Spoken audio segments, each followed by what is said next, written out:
চলো আজ রাত 11:30 থেকে আজকের ভিডিওটা শুরু করি।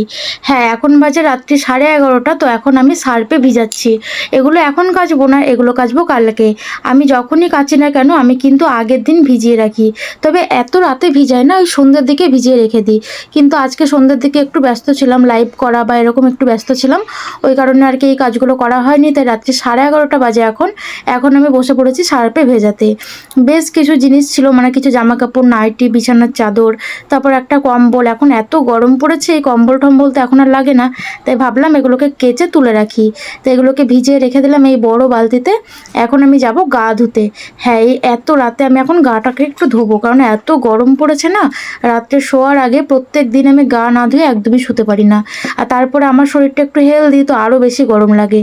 তো যাই হোক, এখানে সার্ফে সমস্ত কিছু ভেজানো হয়ে গেছে, হাত টাত ধুয়ে নিচ্ছি। তারপরে বালতির জল নিয়ে এখন চলে যাব বাথরুমে। তো বাথরুমে ঢুকতে যাব তখনই আমার মনে পড়লো যে হেসেলের দুটো নেতা আছে। তো সেই নেতা দুটো বেশ কিছুদিন ধরে পড়ে আছে, মানে তেল চিটে হয়ে গেছে। তো সেগুলোকে ভেজানো হয়নি। তো একটা মগের মধ্যে একটু গরম জল করে নিলাম, একদম ফুটন্ত গরম জল। আর তার মধ্যে একটু বেশি করে সার্ফ এক্সেল সার্ফ দিলাম। একটু বেশি করে সার্ফ দিলাম যাতে একদম খুব সুন্দরভাবে পরিষ্কার হয়। তো এরকমভাবে আমি সপ্তাহে একবার করে এই নেতাগুলোকে কেচে নিই, যাতে তেল চিটে ভাবগুলো চলে যায়। আর এমনি প্রত্যেকদিন একটু জল কাচা করে নিই, আর সপ্তাহে একদিন করে এভাবে কাচি। তো যাই হোক, এখন আমি এগুলোকে ভালো করে একটু ভিজিয়ে নিলাম। তো এত গরম জলটা, তো এখানে একটা খুন্তি ছিল, তো খুন্তিটা দিয়ে ভিজিয়ে রেখে দিলাম। তারপরে যে দেখো, গা ঠা ধুয়ে এসে একদম গোটা গায়ে পাউডার মেখে ভূত সেজে গিয়েছি। হ্যাঁ, এত পাউডার মেখেছি পুরো ভূত লাগছে। তো যাই হোক, তারপর রাত্রেবেলায় শুয়ে পড়েছিলাম, মানে ঘুমিয়ে গেলাম। সকালবেলাতে হয়েছে, আর সকালবেলায় বসে পড়েছি বাসন মাজতে। তো কলপাড়ে তো প্রচুর কাজ থাকে, আর সকালবেলায় জলেরও চলে আসে, মানে 10টা 10:30টার দিকে।